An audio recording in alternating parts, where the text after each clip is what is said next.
Buenas tardes, soy el doctor Sergio Moreno, jefe de servicio de cardiología del Hospital 2 de Mayo, y en esta oportunidad vamos a exponer acerca del manejo del síndrome coronario agudo ST no elevado. Como ustedes verán, el corazón posee arterias coronarias para su nutrición, ¿no?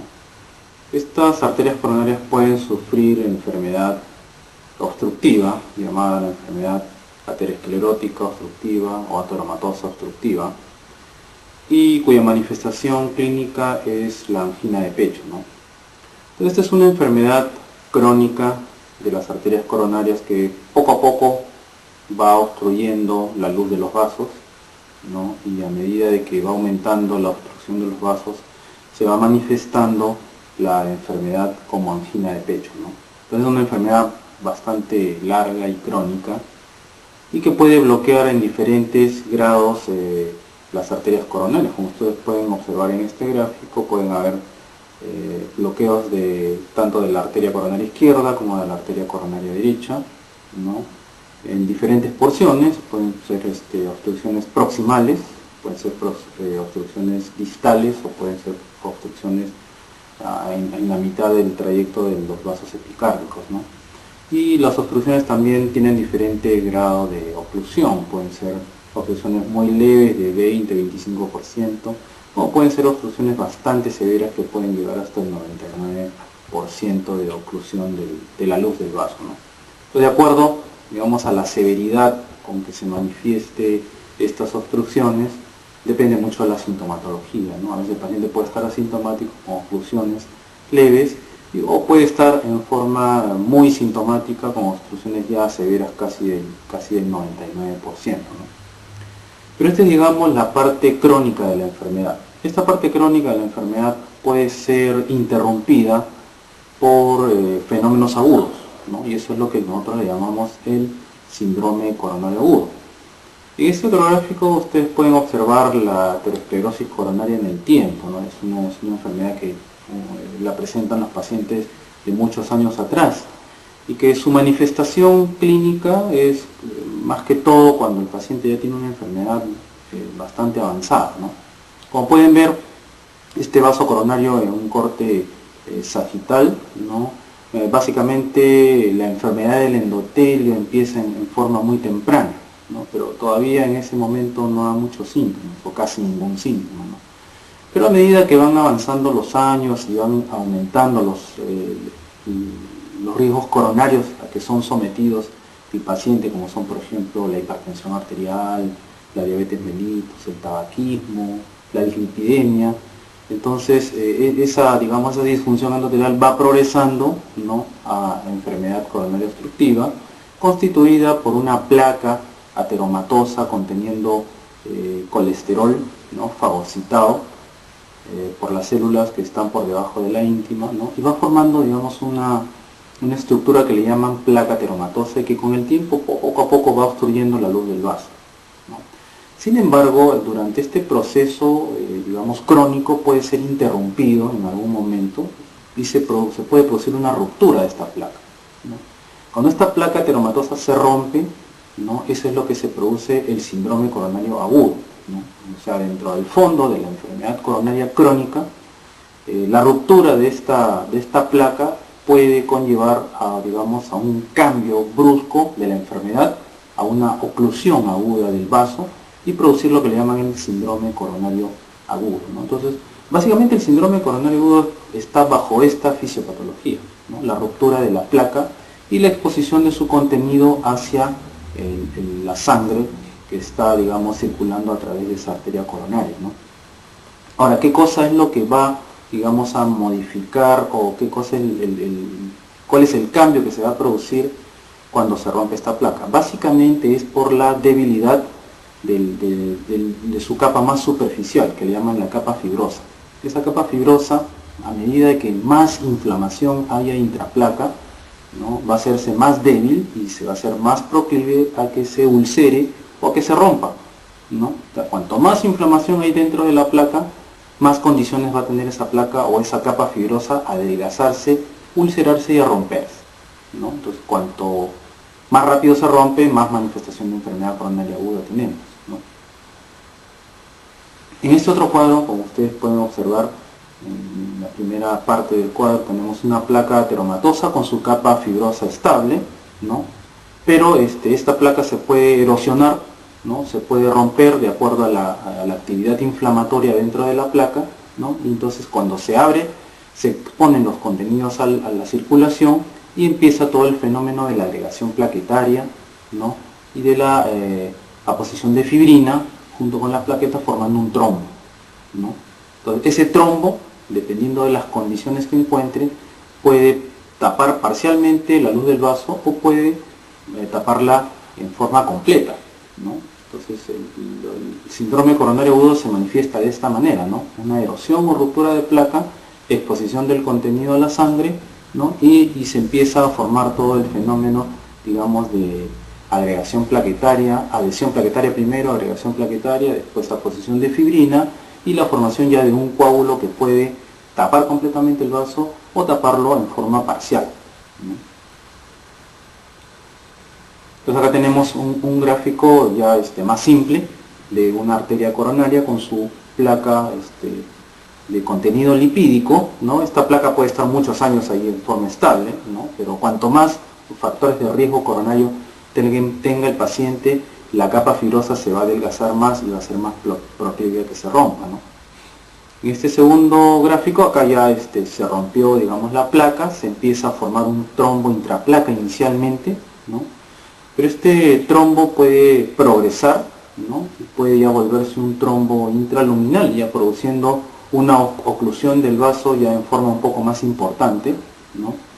Y bueno, dependiendo de cómo esté la condición hemostática del paciente, sea, digamos, a predominio además de fibrinolisis o a predominio de factores de coagulación, digamos, esta formación de este trombo puede tapar completamente el vaso, ¿no? Y producir el síndrome coronario agudo, ¿no? Incluso a veces fragmentos de ese trombo que se está formando se pueden desprender y se pueden embolizar hacia la periferia, produciendo pequeños infartos, ¿no?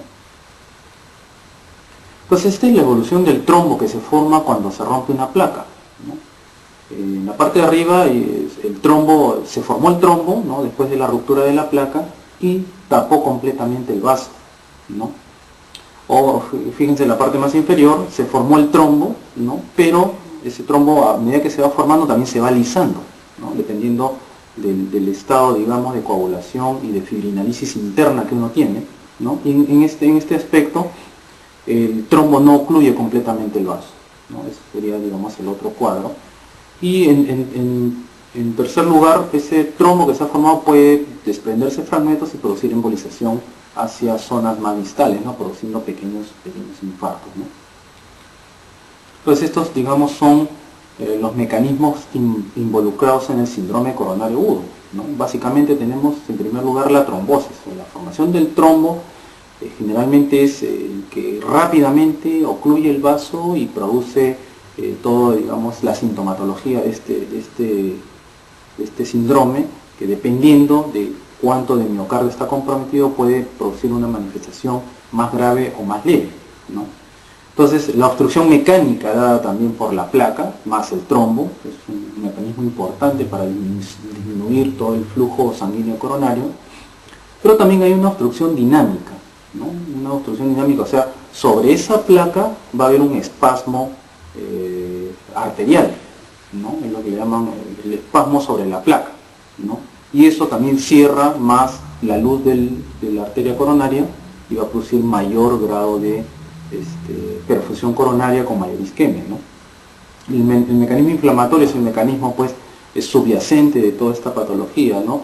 Y obviamente de acuerdo a las demandas de oxígeno va a haber un desbalance entre lo que es aporte de oxígeno, básicamente dado por el fenómeno trombótico que está ocurriendo en la coronaria, y la demanda, digamos, de oxígeno que le está pidiendo el miocardio a la coronaria, ¿no?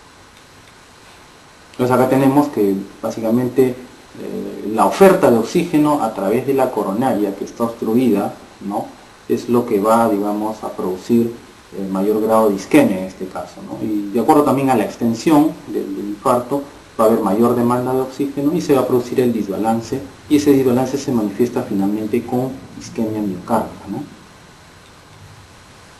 Entonces nosotros dividimos el síndrome coronario agudo en dos básicamente, ¿no? El síndrome coronario agudo ST elevado, como ustedes pueden ver acá en este electrocardiograma, aquí en las derivaciones D2, D3 y en ABF ustedes pueden ver una elevación del ST de este paciente, ¿no?, aproximadamente 4 o 5 milímetros, ¿no? Bastante bien, es una, digamos, esto se llama síndrome coronario agudo ST elevado, ¿no?, en el cual nosotros estamos ya pensando que debe ser un vaso coronario que se está tapando completamente, se está cerrando casi el 100% de la luz, ¿no? Y este es un electrocardiograma de un paciente con un síndrome coronario agudo ST no elevado, ¿no?, en el cual ustedes pueden observar en las derivaciones de 2, de 3, de 4, de 5, de 6, básicamente un desnivel hacia abajo o desnivel descendente del ST, ¿no? Y en este caso la fisiopatología es también lo mismo, es una ruptura de una placa, pero que no ha tapado completamente el vaso, ¿no?, y que probablemente el mecanismo fibrinolítico esté compitiendo con el mecanismo de trombosis y está produciendo, digamos, este síndrome. Entonces tenemos dos condiciones en el síndrome coronario agudo: el ST elevado que tapa completamente el vaso y el ST no elevado que tapa parcialmente la luz del vaso, ¿no? Entonces acá ya con un poco mayor de demostración, ¿no?, en el lado derecho tenemos el síndrome coronario ST elevado, donde se rompió la placa y tapó completamente el vaso, ¿no? Y en el lado izquierdo tenemos el síndrome coronario agudo ST no elevado, ¿no?, en el cual hay solamente una trombosis con oclusión parcial de la luz del vaso. Usualmente el síndrome coronario agudo ST elevado pasa a ser un infarto con onda Q en la mayoría de los casos. Y en la mayoría de los casos el síndrome coronario agudo ST no elevado pasa al infarto de miocardio sin onda Q, ¿no?